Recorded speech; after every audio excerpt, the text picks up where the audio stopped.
I was dying slowly, one painful day at a time. Until a stranger's kiss cured me in 3 seconds flat. Sounds like a fairy tale, right? Like some romantic fantasy where love conquers all? It wasn't. Because here's what they don't tell you about miracles. They always come with a price. And the price for feeling normal again? Watching the man I loved cough up blood in a bathroom while my disease ate him alive from the inside out. His name was Cassian. He could heal with a touch, cure with a kiss. And I became so addicted to what he could give me that I almost killed him for it. This is the story of how I found my cure and nearly lost my soul. How love became dependency and dependency became destruction. And how sometimes, the cruelest thing you can do to someone is give them everything they've ever wanted. My name is Arya Chin, and this is the day everything changed. Arya's hands shook as she knocked over her coffee cup, the ceramic shattering across the cafe floor. Pain shot through her joints like electricity, and her vision blurred at the edges. Not here. Not now. She'd been doing so well this week. Miss, are you okay? The barista's voice sounded distant, muffled. Arya tried to respond, but her throat had closed up. The autoimmune flare was hitting hard and fast. She felt her knees buckle, felt herself falling, and then, nothing but the cold tile rushing up to meet her, except she never hit the ground. Strong arms caught her, and suddenly there was warmth. Not the feverish heat of her condition, but something else entirely. Something that felt like sunlight breaking through storm clouds. I've got you, a male voice said, low and urgent. Stay with me. Arya forced her eyes open and found herself staring into the most unusual eyes she'd ever seen, gray, but with flecks of gold that seemed to shift in the light. The stranger holding her had dark hair that fell across his forehead, and his face was tight with concern. I can't, she gasped. My medication in my bag, there's no time for that. His jaw clenched as if he was making a difficult decision. Then, before Arya could process what was happening, he leaned down and pressed his lips to hers. The kiss was brief, barely 3 seconds, but the effect was instantaneous and impossible. The pain that had been tearing through her body vanished. Just gone. Her breathing steadied. Her vision cleared. The trembling in her hands stopped. Arya pulled back, shock flooding through her system. What did you just... How did you...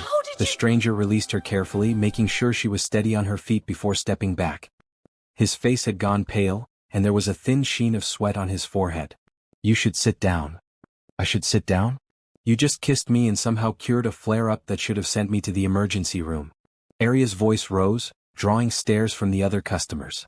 She didn't care. What are you? He glanced around at the watching crowd, then back at her. Someone who made a mistake. Forget this happened. Forget? Are you insane? I've been sick for 6 years.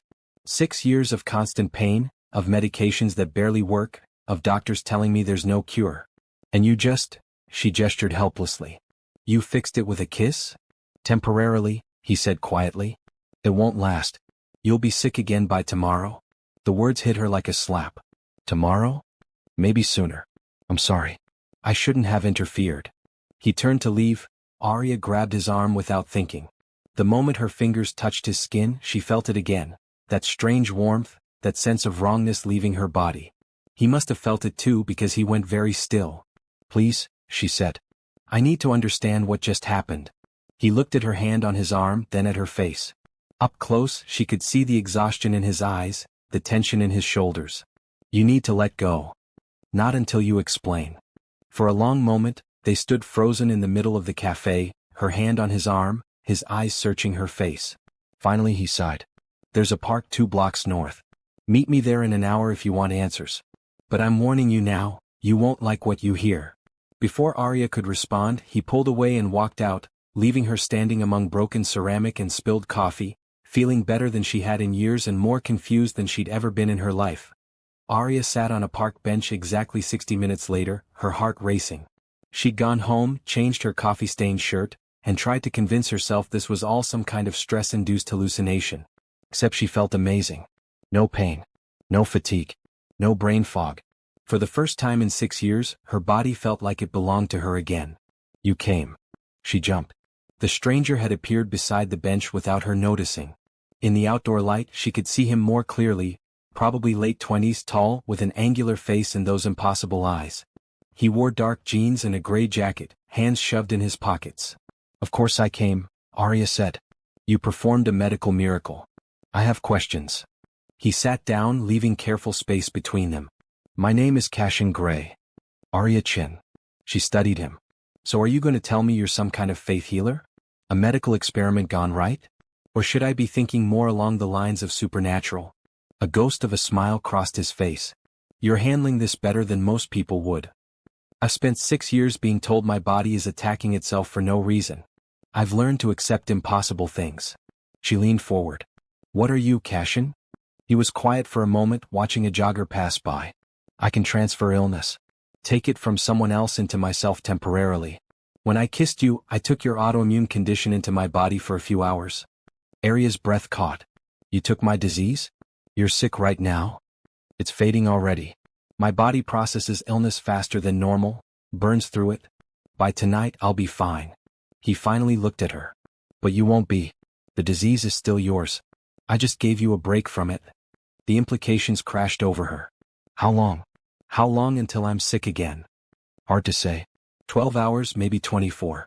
Then it'll come back like it never left. Arya felt tears prick her eyes. To have felt normal, truly normal, even for just an hour, and to know it was temporary. It was almost worse than never having felt it at all. Can you do it again?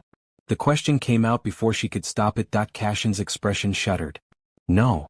Why not? If you can take it temporarily, if your body can handle it, because it costs me, he said sharply. Every time I do this, it takes something. And because people who rely on my ability tend to end up dead. The blunt words hung in the air between them. Arya stared at him, trying to read his face. What do you mean, dead? I mean, I've made this mistake before, and the person I was trying to help paid the price. Cassian stood abruptly. I'm sorry about what happened today. I acted on impulse when I saw you falling. But it was a one-time thing. Don't look for me again. He started walking away, and Arya felt panic claw at her chest. In 24 hours, she'd be back to pain and exhaustion and hopelessness. She'd felt what normal was like again, and the thought of losing it was unbearable. Wait. She ran after him, catching his arm again. Please. I'm not asking for forever. Just help me understand. Meet me one more time. Tomorrow when it comes back. Let me see what it costs you. Cassian looked down at where she was touching him. You should be afraid of me. I'm more afraid of living the rest of my life the way I have been. Arya's voice cracked. One more conversation. That's all I'm asking. He closed his eyes and she saw his jaw work. When he opened them again, there was resignation there. Tomorrow. Same bench. 2 p.m. Thank you, she whispered. That he pulled away gently and walked off without another word, leaving Arya standing in the fading afternoon light, already dreading the return of her pain and already counting the hours until she'd see him again. That if you're hooked by Arya's impossible choice, hit that subscribe button. This story is just getting started. The pain returned at 3 in the morning. Arya woke to the familiar agony spreading through her joints, the crushing fatigue settling over her like a weighted blanket. She lay in the darkness of her bedroom, tears streaming down her face, and realized that feeling normal yesterday had been both a gift and a curse. Now she knew exactly what she was missing. She dragged herself through the morning routine, medications that barely helped, stretches that did nothing, the careful rationing of energy that had become her life. By noon she was exhausted just from getting dressed. Her phone buzzed. A text from her best friend Luke. Coffee later? Haven't seen you in forever. Arya typed back with shaking fingers. Can't today. Maybe next week. The lie tasted bitter. There would be no next week or the week after. There never was. Luke had stopped pushing a year ago, settling into the distant friendship of someone who'd given up on her ever being normal again. At 1:30, Arya called a rideshare to the park. She couldn't walk the 6 blocks, didn't have the energy. The driver made small talk that she couldn't focus on, every word requiring concentration she didn't have. Cassian was already there when she arrived, sitting on the same bench. He looked up as she approached, and she saw his expression shift from neutral to concerned. You look terrible, he said. Thanks. You really know how to charm a girl. Arya lowered herself onto the bench carefully, every movement calculated to minimize pain. This is what it's like. Every day. He didn't respond immediately, just watched her with those strange gold-flecked eyes. Finally he said, I did research on you last night. Arya Chin, 24, diagnosed with undifferentiated connective tissue disease at 18. You were a competitive swimmer before you got sick. The mention of swimming sent an ache through her chest that had nothing to do with her illness. Creepy that you looked me up. I needed to know who I was dealing with. He leaned back. You were good. Really good. Olympic trial times in the 200 butterfly. That was a different person. Arya closed her eyes against a wave of pain. What about you? What's your tragic backstory? I'm 28. I've had this ability since I was 16. And I've spent the last 12 years trying not to use it. What? If you can help people, because I killed someone with it. The words dropped between them like stones. Arya opened her eyes. What? Cassian's face had gone hard, expressionless. Her name was Sarah. I was 19, she was 17. Leukemia. She was dying, and I thought if I just took it often enough, if I kept her comfortable, maybe she'd have time for the real treatments to work. He paused. Instead, she became dependent on what I could do. Stopped taking her real medication because my way felt better, worked faster. And when I finally realized what was happening and tried to stop, he cut himself off, jaw clenched. Arya waited, her own pain momentarily forgotten. She found me one night, begging for help. I refused. She got angry, we fought, and she stormed off. His voice had gone flat. She collapsed 2 blocks away. Massive organ failure from untreated leukemia. By the time the ambulance arrived, she was gone. That wasn't your fault, Arya said quietly. She made the choice to stop her treatment. I gave her that choice. I made her dependent on something that was never meant to be a cure. Cassian finally looked at her. That's why I can't help you, Arya. Because you'll want more. They always want more. And I can't watch someone else die because of what I can do. Arya absorbed this, feeling the weight of it. Part of her understood. Part of her was screaming that this was different, that she would be smarter, more careful. The desperate part of her that had been in pain for 6 years and would do anything, to feel normal again. What if we had rules? She heard herself say. Limits? What if I promised to keep taking my real medication, to keep seeing my doctors? Arya, once a week, she continued, the words tumbling out. Just once a week you give me one day of being normal. One day where I can remember what it's like to be myself. That's not dependency, it's just mercy. It starts with once a week. Then it becomes twice. Then every day. Then you can't function without it. His voice was gentle but firm. I've seen this before. A spike of pain shot through Arya's hip, and she couldn't suppress a gasp. Cassian's hand twitched, like he wanted to reach for her but stopped himself. How long? She asked through gritted teeth. How long can you take it for? If you did it right now, how many hours would I have? Don't ask me that. How long, Cassian? He closed his eyes. Depends on how much I take. A kiss like yesterday? 12 to 18 hours. Longer contact, more complete transfer, could be up to 48 hours. 48 hours. 2 full days of being normal. Arya felt the craving rise in her chest, ugly and desperate. She hated herself for it and couldn't stop it. I'm not a good person, she said quietly. Because right now, knowing everything you just told me, I still want to ask you to do it. I know. Cassian opened his eyes. That's the worst part. You're not weak for wanting it. Anyone in your position would want it. That's what makes it so dangerous. They sat in silence for a moment. A mother pushed a stroller past, a toddler laughing at something. Normal people doing normal things. There's something else you should know, Cassian said finally. Something I didn't tell you yesterday. When I transfer an illness, I don't just feel the physical symptoms. I feel everything. The pain, yes, but also the fear, the frustration, the grief over everything the disease has taken from you. He looked at her. Yesterday, for those few hours, I felt 6 years of your suffering. All at once. Arya's breath caught. And you're still here? I'm still here. Something shifted in his expression. Maybe I'm as broken as you are. Maybe I need to believe I can help someone without destroying them. Or maybe, he stopped himself. Maybe what? Maybe I looked at your swimming times and saw someone who fought like hell to be the best, and I think that person is still in there. Still fighting. He stood up.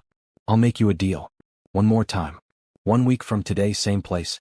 But in that week you document everything. Your pain levels, your medication schedule, how you're feeling. You prove to me, and to yourself, that you can stay committed to real treatment. And if you can do that, I'll give you 1 day. 1 day a week. Hope flared in Arya's chest. 1 day period.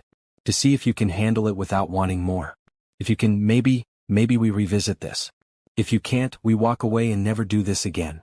It wasn't what she wanted. She wanted him to kiss her right now, to take away this pain that was making her want to scream. But she saw the resolve in his face, the way his hands were clenched at his sides like he was fighting his own urges. 1 week, she agreed. I can do 1 week. Then I'll see you here next Tuesday. He started to walk away, then paused and turned back. Arya? Don't look me up. Don't try to find me. If we're going to do this, it has to be on these terms. Controlled. Boundaried. I won't, she promised and meant it. She watched him leave, then sat alone on the bench for another 20 minutes, feeling every ache in her body and trying to convince herself that 1 week wasn't an eternity. Her phone buzzed. Luke again, you okay? You've been distant lately. Arya stared at the message, then typed, I'm okay. Just dealing with some stuff. I'll call you soon. Another lie. But what was she supposed to say? That she'd met someone who could cure her with a kiss and she was already willing to risk everything for it? She closed her eyes and started counting down the days. The week crawled by like a prison sentence. Arya kept her promise. She documented everything in a small notebook. Pain levels on a scale of 1 to 10, every medication taken, every meal forced down when nausea made eating feel impossible.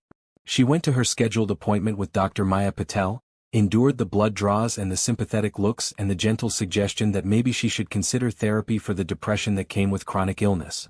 Your inflammation markers are elevated again, Dr. Patel said, frowning at her computer screen. Have you been under more stress than usual? No more than normal, Arya lied, thinking about Cassian's gray eyes and the impossible choice hanging over her. We could try adjusting your prednisone dosage. No. The word came out sharper than intended. I mean, let's give the current regimen more time. I don't want to keep changing things. Dr. Patel gave her a long look. Arya, I know it's frustrating, but we will find something that works better. I promise. Arya nodded and tried to smile, but inside she was screaming. Dr. Patel had been promising that for 6 years. 6 years of trials and failures and side effects that were sometimes worse than the disease itself. On Thursday night, Luke showed up at her apartment unannounced with Thai food and a determined expression. We need to talk, he said, pushing past her into the small living room. And don't tell me you're fine because I know you're not. Luke, you've been weird since last week. More distant than usual, and that's saying something. He set the food on her coffee table. What's going on? Arya sank onto her couch, exhaustion pulling at her bones. Luke had been her best friend since high school, had visited her in the hospital more times than she could count, had held her while she cried when the diagnosis first came. If anyone deserved the truth, it was him. But how could she explain Cassian without sounding insane? I met someone, she said finally. Luke's eyebrows shot up. Like, met someone? Arya, that's great. Why didn't you tell me? It's complicated. Complicated how? He sat down beside her, concern replacing surprise. Is he being weird about your illness? Because if he is, I will personally. He's not being weird about it. Arya stopped, trying to find words that wouldn't make Luke think she'd lost her mind. He's different. He makes me feel like maybe things could be better. Better how? She couldn't answer that. Instead, she opened one of the Thai food containers and forced herself to take a bite, even though her stomach was churning. Luke watched her with worried eyes. Just promise me you're being careful, he said quietly. You've been through enough. I don't want to see someone take advantage of you. I promise. Another lie to add to the collection. Luke stayed for 2 hours, and by the time he left, Arya felt guilty and grateful in equal measure. He cared about her. He always had. But he couldn't give her what Cassian could. Nobody could. Tuesday arrived with gray skies and the promise of rain. Arya woke at dawn, too anxious to sleep. She showered carefully, chose clothes that didn't advertise how sick she felt, and tried to ignore the way her hands trembled as she applied mascara. The notebook sat on her bathroom counter, a week's worth of documentation proving she could stick to a treatment plan. Proving she was responsible. Proving she deserved this. She arrived at the park 15 minutes early and found Cassian already there, standing near the bench with his hands in his pockets. He looked tired, shadows under his eyes that hadn't been there last week. You came early, Arya said. Couldn't sleep. He gestured to the bench. Sit. Show me your documentation. Arya handed over the notebook, watching as he flipped through the pages. His expression remained neutral, but she saw his jaw tighten when he reached Thursday's entry. Pain level 9 out of 10. Couldn't get out of bed until noon. Took all medications on schedule anyway. You had a bad day Thursday, he said quietly. I have bad days most days. Thursday was just worse than usual. He continued reading, making it to yesterday's entry. One more day. I can do this. Then he closed the notebook and looked at her. You kept your word. I told you I would. People tell me a lot of things. He handed the notebook back. Last chance to walk away, Arya. Once we do this, once you feel it again, it's going to be harder to say no next time. I know. Do you? Because I don't think you understand what you're asking for. This isn't medicine. It's not a cure. It's a temporary fix that will make you want more and more until wanting becomes needing. Arya met his eyes. Then why are you here? If you're so certain this is a mistake, why did you come back? The question seemed to catch him off guard. He looked away, watching the clouds gather overhead. Because I keep thinking about what you said. About mercy. And because, he stopped, then continued slowly. Because I've spent 12 years punishing myself for what happened to Sarah. Maybe I need to know if I can do this right. If I can help someone without destroying them. So I'm what? Your redemption project. Maybe we're both looking for redemption. He turned back to her. New rules. We do this once a week, same day, same time. You continue all your regular treatments. You keep documenting everything. And the moment I think you're becoming dependent, the moment I think this is doing more harm than good, we stop. Immediately. No arguments. Agreed. And one more thing. His voice softened. You need to promise me that if something happens to me, if the transfer goes wrong somehow, you'll call an ambulance. You won't try to handle it alone. The word sent a chill through her. What could go wrong? Probably nothing. But I need to know you'll call for help if something does. I promise. Arya's heart was racing now. So we're doing this? Cassian studied her face for a long moment, and she saw conflict warring in his expression. Duty against desire, caution against hope. Finally, he held out his hand. Come here. Arya stood and took his hand. The warmth was immediate, flooding through her fingers and up her arm. Cassian pulled her closer, one hand settling at her waist, the other coming up to cup her face. This is going to take longer than last time, he said quietly. A more complete transfer. Are you ready? She nodded, not trusting her voice. Cassian leaned in slowly, giving her time to change her mind. When his lips met hers, the effect was like diving into warm water after years in the cold. The pain didn't just fade, it dissolved. Every ache, every point of inflammation, every exhausted cell in her body suddenly remembered what healthy felt like. The kiss deepened, and Arya felt the transfer happening on a level she couldn't quite comprehend.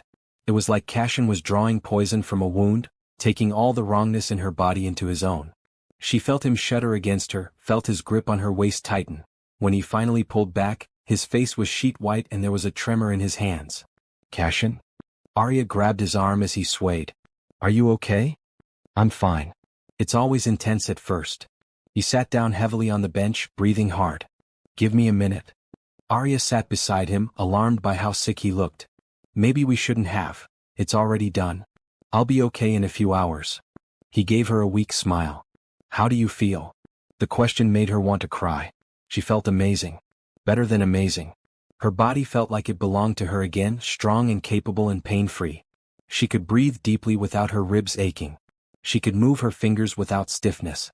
She could think clearly without the constant fog of pain medication. I feel like myself, she whispered. Something shifted in Cassian's expression as he watched her.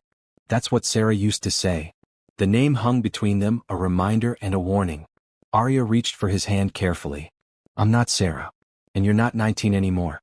We can do this differently. I hope you're right. He squeezed her hand, then let go. You have approximately 48 hours. Don't waste them. What will you do? Go home. Sleep. Let my body process what I took from you. He stood, still unsteady. Same time next Tuesday? Same time next Tuesday, Arya confirmed. She watched him walk away, moving carefully like someone fighting off the flu. Guilt twisted in her stomach, warring with the euphoria of feeling healthy. He was suffering because of her. Taking her pain into himself so she could have 2 days of normal. Loving this story? Drop a comment telling us if you think Arya and Cassian can really make this work. And don't forget to like this video. But as Arya stood and stretched, feeling her body respond without pain for the first time in years, she knew the truth. She would do this again. And again. As many times as he would let her, she was already addicted, and they'd only just begun. Arya spent her 48 hours like a woman released from prison. She went for a run, actually ran, for the first time in 6 years. Her lungs burned, her muscles protested from disuse, but there was no autoimmune pain, no inflammation shutting down her joints. She only made it 2 miles before exhaustion caught up with her, but she cried the entire way back, Equal parts joy and grief for all the years she'd lost. She called Luke and met him for dinner at a restaurant with uncomfortable chairs she'd been avoiding for years. She stayed out until midnight, laughing and talking like a normal 24-year-old, and didn't think about pain management or medication schedules once. She swam. The community pool was nearly empty at 6 a.m. on Wednesday. Arya stood at the edge, staring at the calm blue water, and felt her heart hammering against her ribs. This was what she'd lost. This was who she used to be. She dove in, the water embraced her like an old friend. Muscle memory took over, and suddenly she was 17 again, cutting through the water with powerful strokes, her body a perfect machine designed for this single purpose. She swam lap after lap, crying and laughing underwater, until her undertrained muscles gave out and she had to cling to the pool edge, gasping. "You're pretty good," a voice said from above. Arya looked up to find an elderly man watching her with a smile. "Used to be better. We all used to be better. But you've still got the form." He nodded approvingly. "You compete?" "A long time ago." "Well, you should get back into it. Talent like that shouldn't go to waste." He walked away and Arya floated in the water, staring at the ceiling and thinking about all the things that shouldn't go to waste. Her talent. Her youth. Her life. By Thursday afternoon she could feel the disease creeping back. It started as a dull ache in her left wrist, then spread to her knees, her hips, her shoulders. By evening the familiar exhaustion had returned, settling over her like a heavy blanket. She took her medications and opened her notebook to document. 42 hours. That's how long it lasted. Best 42 hours of my life. Her phone rang. Dr. Patel's office, calling with blood work results. "Your inflammation markers are actually down from last week," the nurse said cheerfully. "Dr. Patel is pleased with your progress." Arya hung up, staring at her phone in confusion. Down. How was that possible when she could feel the disease roaring back? Unless Cassian's transfer had actually reset something. Changed something at a cellular level, even temporarily. The possibility made her dizzy. What if this wasn't just pain management? What if regular transfers could actually improve her condition? She reached for her phone to text Cassian, then stopped. They'd agreed on once a week. Same time, same place. No contact in between. Boundaries. But if there was a chance this could actually help her long-term, Arya forced herself to put the phone down. 1 week. She could wait 1 week. The days crawled by again, each one harder than the last. By Monday she was back to her baseline of constant pain and exhaustion. By Tuesday morning she was counting the hours. Luke texted, "Haven't heard from you since dinner last week. Everything okay?" She typed back, "Just a rough few days." "I'm okay." Another lie. She was getting good at those. Cassian was late. Arya sat on the bench at 2 p.m., then 2:15, then 2:30, trying not to panic. He'd said same time, same place. He'd promised. By 2:45 she was pulling out her phone to, what? She didn't have his number. Didn't know where he lived. She'd promised not to look for him. "Sorry." His voice came from behind her, rough and tired. "I was held up." Arya spun around and felt her breath catch. Cassian looked terrible. His face was gaunt, dark circles under his eyes, and there was a tremor in his hands that he couldn't quite hide. "What happened to you?" she demanded. "Nothing. I'm fine." He sat down beside her, moving like every joint hurt. "Had a rough week, that's all. You look like you haven't slept in days." "I haven't. Not much anyway." He tried to smile. "Turns out autoimmune diseases are harder to process than I thought. Your particular brand of wrong is stubborn." Guilt crashed over Arya. "It's still affecting you?" "It's been a week." "It's fine. My body is still learning how to deal with it. Next time will be easier." "Cassian, if this is hurting you, show me your documentation," he interrupted. Arya handed over the notebook reluctantly, watching his face as he read. She documented everything, including the swimming, the run, the dinner with Luke.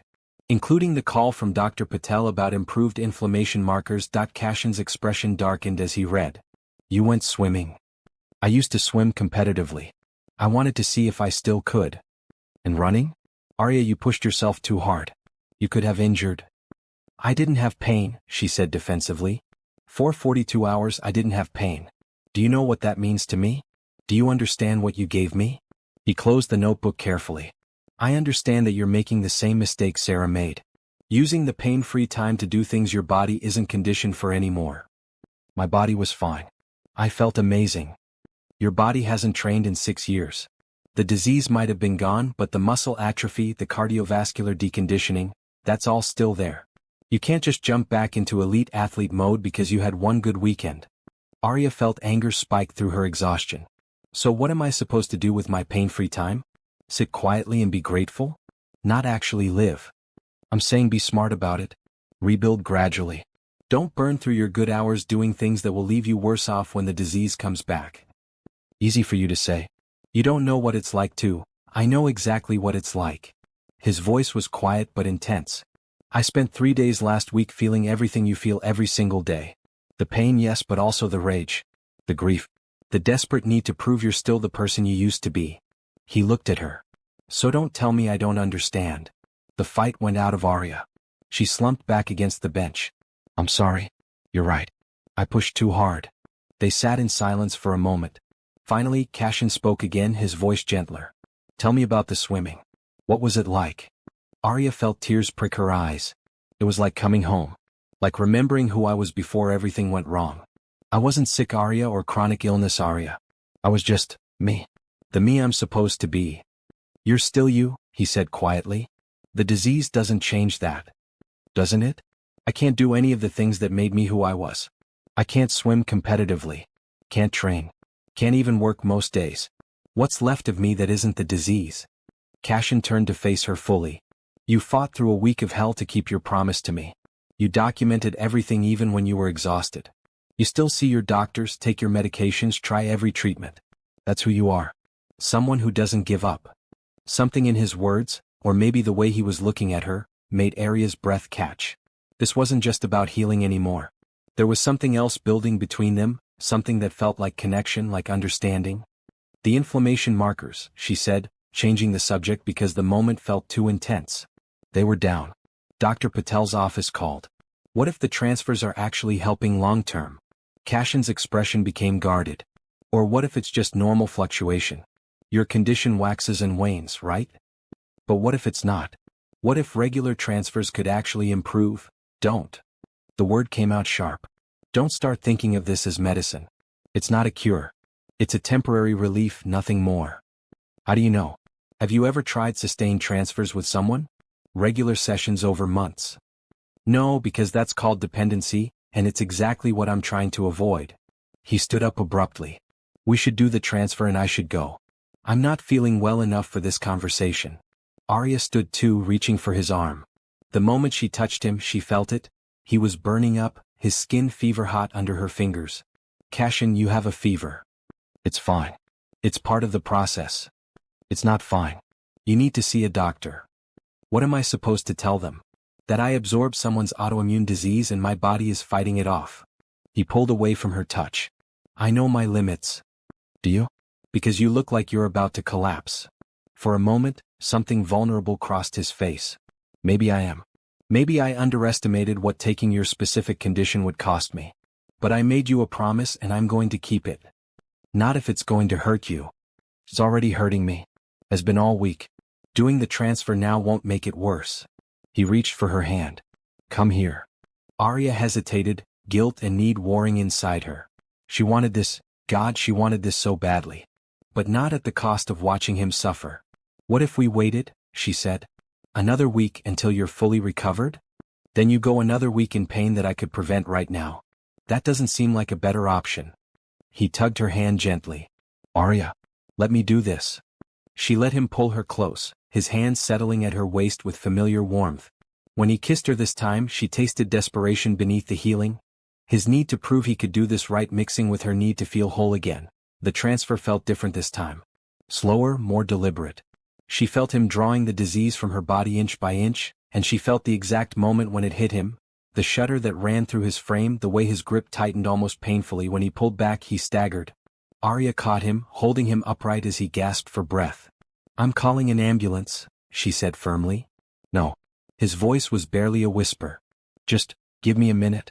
I'll be fine. He wasn't fine. His whole body was shaking and his skin had gone from fever-hot to clammy cold. Arya guided him to the bench, forcing him to sit with his head between his knees. Breathe, she instructed. Slow, deep breaths. Several long minutes passed. Gradually the shaking eased. Cassian sat up slowly, his face still pale but some color returning. See, he said weakly. Fine. That wasn't fine. That was terrifying. It'll get easier. My body just needs to adapt to your particular. Stop lying to me. Arya's voice shook with anger and fear. This is killing you. Cassian met her eyes, and for the first time she saw real fear there. Maybe. But I'm not ready to stop yet. The admission hung between them, loaded with implications neither was ready to face. Over the next month they fell into a rhythm that felt both natural and dangerous. Every Tuesday at 2 p.m., Cassian transferred Arya's disease. Every Tuesday he looked a little worse, thinner, more exhausted, with shadows under his eyes that never quite faded. And every Tuesday, Arya told herself this would be the last time, even as she counted down the days until the next session. She used her pain-free hours more carefully now, following Cassian's advice. Gentle swims instead of intense training. Short walks instead of runs. She was rebuilding slowly and her body was responding. Dr. Patel remarked on her improved condition at every appointment, puzzled but pleased. Whatever you're doing, keep doing it, the doctor said during their 6th-week checkup. Your inflammation markers are the lowest they've been in years. Arya smiled and nodded and didn't mention the man who was slowly destroying himself to give her these improvements. Luke was less easy to fool. You're seeing someone, he said one evening over coffee. They were at Arya's apartment and she'd actually had the energy to bake cookies, something she hadn't done since before her diagnosis. What makes you say that? You're different. Happier but also, I don't know. Distracted. Secretive. He studied her face. It's that guy you mentioned, isn't it? The complicated one? Arya busied herself arranging cookies on a plate. We're spending time together, yes. What's he like? When do I get to meet him? It's not like that. We're just, she struggled for words. We're helping each other through some stuff. Arya. Luke's voice went serious. You know you can tell me anything, right? If something's wrong, if you need help, I'm fine. Actually, I'm better than fine. Haven't you noticed? I have noticed. That's what worries me. He reached across the table to take her hand. You seem almost manic. Like you're living too hard, too fast. Like you're trying to cram a whole life into a few days at a time. The observation was too close to the truth. Arya pulled her hand back. I'm just making the most of my good days. Your good days are happening more often lately. That's great. I'm happy for you.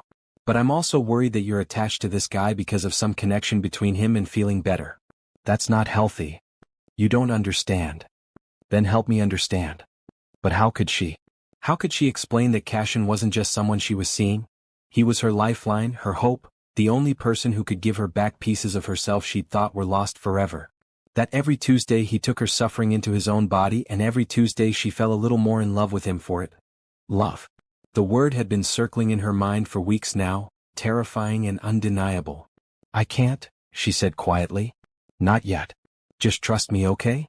Luke looked like he wanted to argue but finally nodded. Okay. But promise me something. If things get bad, if you need help, you'll call me? I promise. After he left, Arya sat alone with her thoughts and her notebook, documenting her 8th week of Cassian's treatments. Because that's what they were now in her mind. Not transfers. Treatments. Medicine that worked when nothing else had. She was lying to herself. She knew it. But the lie felt better than the truth. Tuesday of week 9, Cassian didn't show up. Arya waited an hour, then 2, panic building with every passing minute. He'd never been this late. Something was wrong. She pulled out her phone, then remembered she still didn't have his number, still didn't know where he lived. They kept everything carefully contained. Same park, same time, no contact in between. Boundaries that now felt like prison walls. By 4 p.m., the pain was building again. Her disease was coming back right on schedule, indifferent to her growing terror about Cassian's absence. She was about to leave when her phone rang, unknown number. Hello? Arya? It's Cassian. His voice sounded rough, strained. I'm sorry I missed our appointment. I'm not well. Relief and fear flooded through her in equal measure. Where are you? What's wrong? Oh. It's nothing serious, just, the transfers are taking longer to recover from. I need more time. How much more time? Silence on the other end. Then, I don't know. Maybe we should skip this week. No. The word came out desperate and Arya hated herself for it. I mean, are you sure? If you just need a few more hours? Arya, I can barely stand up right now. I'm not coming today. She closed her eyes, feeling the pain creeping through her joints, feeling the panic of going a full 2 weeks without relief. What about Thursday? Could you do Thursday instead? Did you hear what I just said? I can barely stand up. I heard you. But in 2 days maybe you'll be better and I need this, Cassian. Please. The silence stretched so long she thought he'd hung up. Finally, this is exactly what I was afraid of. You're dependent. I'm not dependent. I'm just asking for flexibility. You're begging me to transfer when I just told you I'm too sick to do it safely. That's dependency, Arya. The truth of his words hit her like cold water. She was begging. She was prioritizing her need over his health. She was becoming Sarah. You're right, she whispered. I'm sorry. Take whatever time you need to recover. I'll be okay.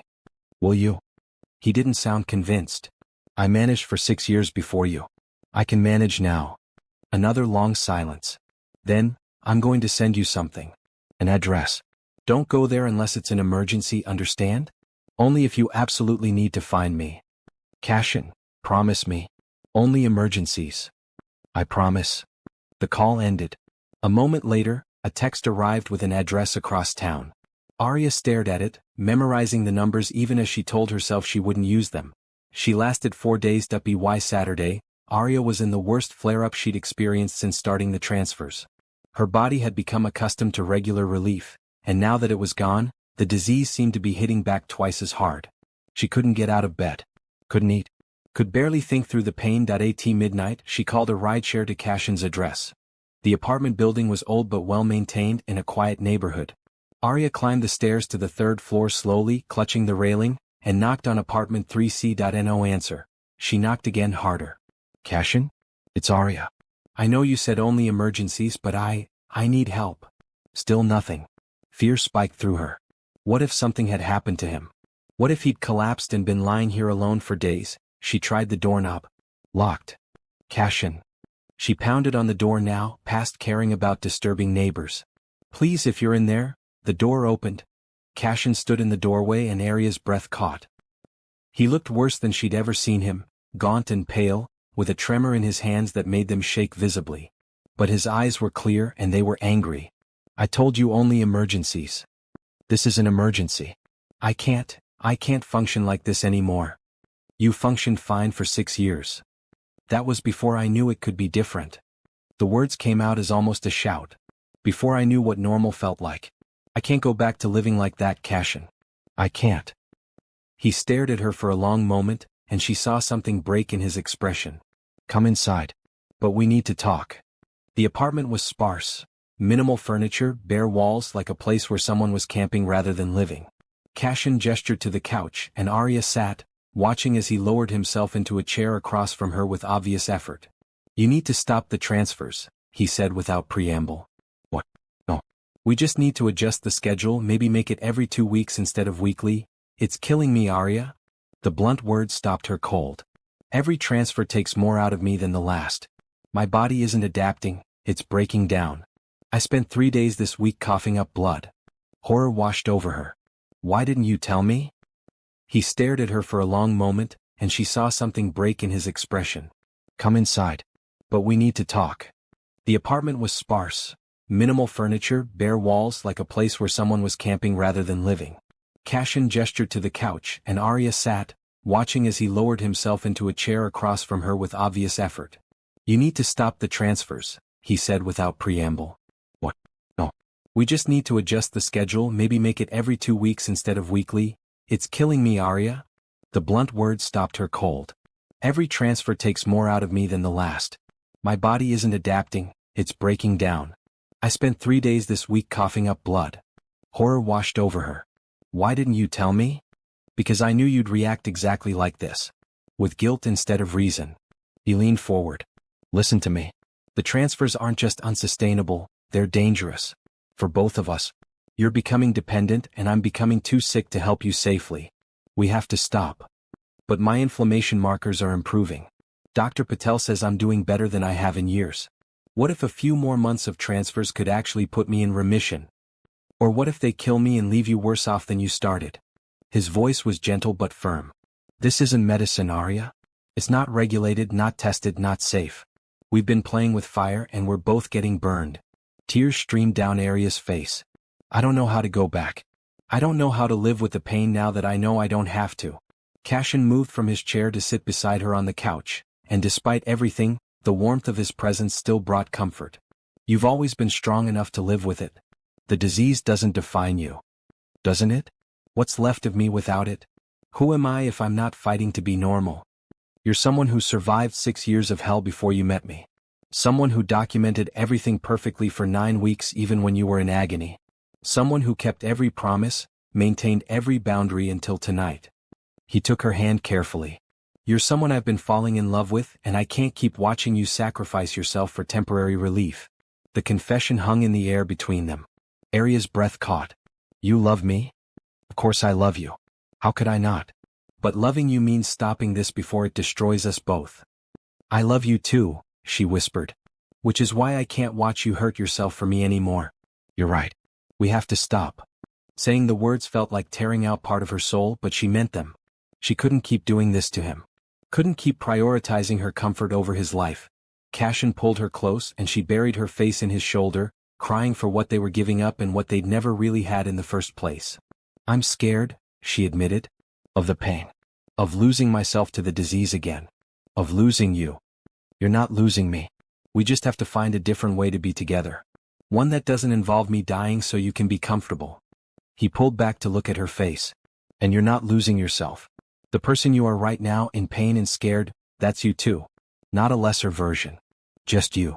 They sat together on his sparse couch for a long time, holding each other while the world outside moved on without them. Finally, Arya spoke. One more time. Let me have one more transfer so I can say goodbye to feeling normal.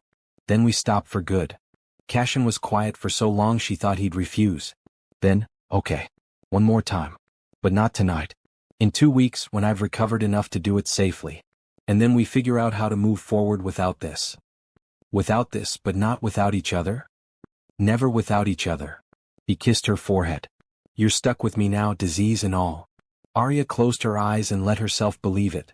That love could be enough. That they could find a way forward that didn't require him to destroy himself.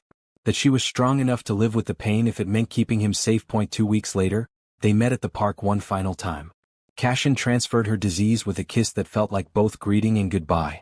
Arya spent her last 48 hours of relief swimming gentle laps, eating dinner with Luke and actually telling him the truth, and lying in Cassian's arms while he told her stories about the future they'd build together. When the pain returned, it hurt. But Cassian was there and somehow that made it bearable. They'd found each other in the desperate space between illness and cure, and they'd chosen each other over the impossible relief he could provide. It wasn't a fairy tale ending. But it was real. And for both of them, that was enough. If this story moved you, show some love with a like and subscribe for more emotional stories. And drop a comment.